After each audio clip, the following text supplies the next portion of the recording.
This is the essence of rizq. This is the essence of provision, sustenance. Inna Allah huwa ar-razzaqu dhul quwwati al-mateen. মায়ের পেটে থাকতে নির্ধারিত, ওই ফল কেউ touch করবে না up until you try it. This is rizq.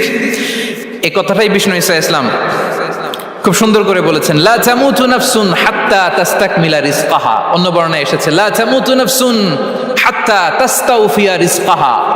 মানুষের জন্য যে রিজিকের বরাদ্দ সেটা উপভোগ না করে, সেটা না খেয়ে ওই মানুষ এই দুনিয়া থেকে বিদায় নিতে পারে না।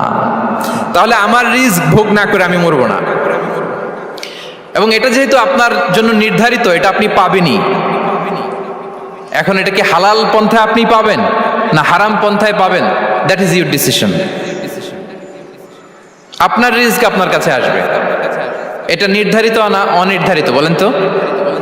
আমি সবার কাছ থেকে শুনবো।